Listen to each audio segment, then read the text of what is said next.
only does He hear, but He answers our prayer. It may not be in time for you, but it's always on time for Him. Right when the meter maid is standing up. Hey, wait, whoa! Here's the check. Whew.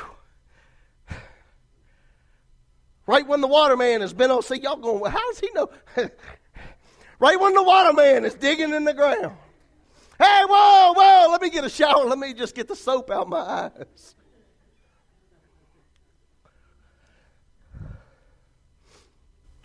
Is that you? Am I talking to you this morning? Have you been put away?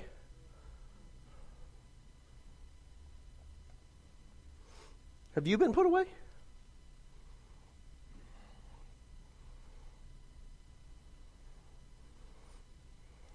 Maybe you're the other, because as I was doing a little bit of studying,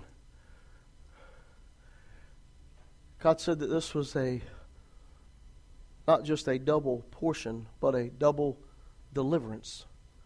Maybe you're the ones that Lazarus ran into when he came out. You know, your friends and your family that already put you away and didn't care no more about you, but they seen you come back out, and now they're like this.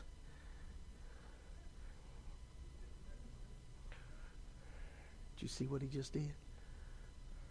Are you watching? Did you see him slip? Did you see him fall? He's going down again. I told you he wasn't going to make it. Maybe you're those people.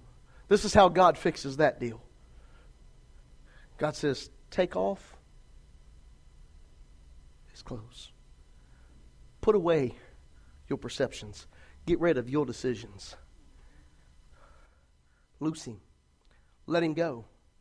Stop harboring hard feelings. Stop looking over somebody's shoulder, waiting for them to do something wrong, because guess what you're going to see? They're going to do something wrong. Right?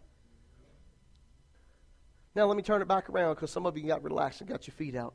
You're going to do something wrong.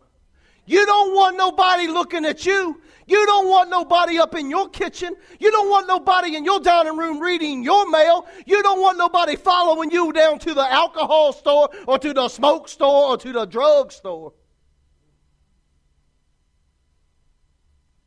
Maybe you're that person. But God said, I can fix that too. This is how I'm going to fix it. I want you to take your decisions off of Him. I want you to change your perspective of that person. And I want you, the one that wrapped him up to begin with, I want you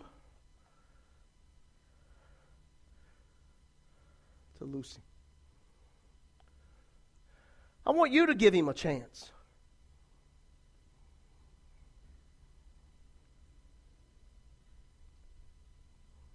So now that I know I've hit both sides of the street, right? Come on, church. I mean, tag gone.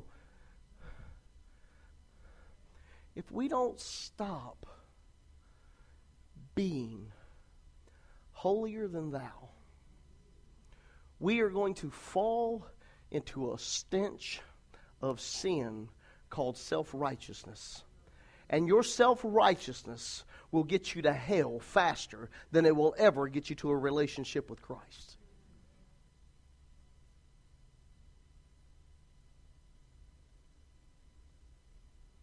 We have to stop.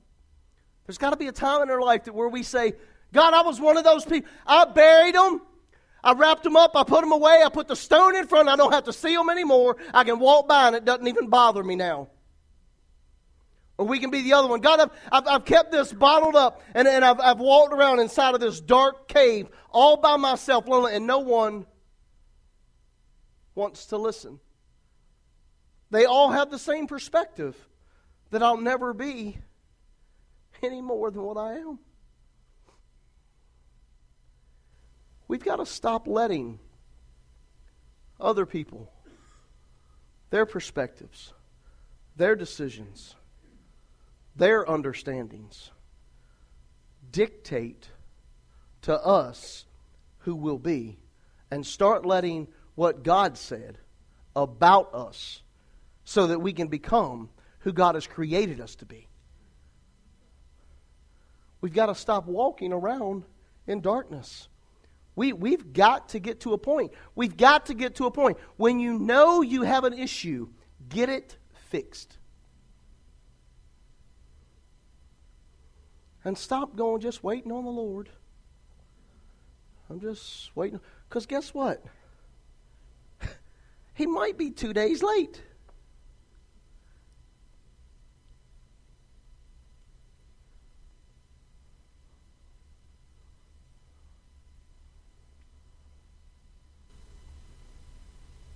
Is that you? You waiting? How much longer are you going to wait? How much longer?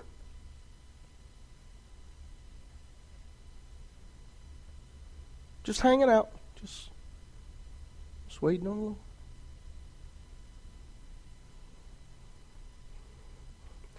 I was brought here this morning with an assignment on my head.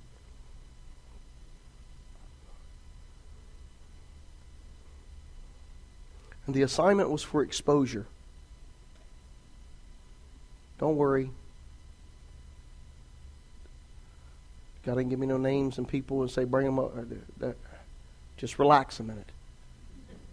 Relax. Thank you. The exposure is for you. Personally.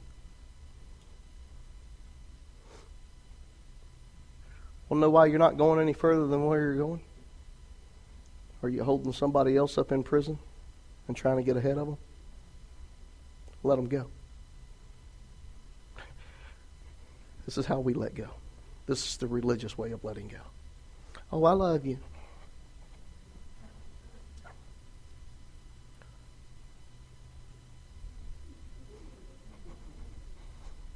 I'm doing that.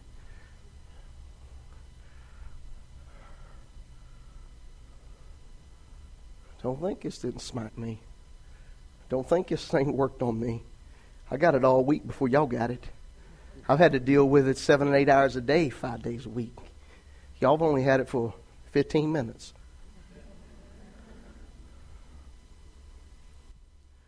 We have to get to a point in our life to where we're ready to be healed, where we're ready to be revived, where we're ready to be anointed, where we're ready to be forgiven, where we're ready to be a forgiver, where we're ready to stop betraying, where we're ready to get over betrayal.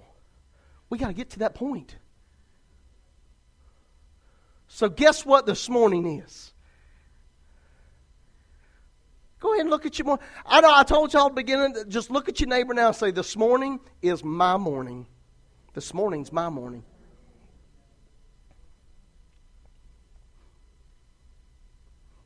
It's my morning.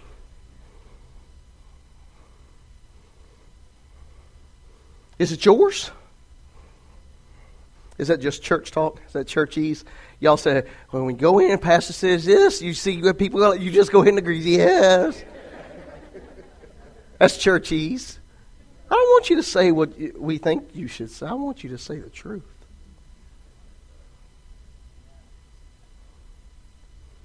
Let them go.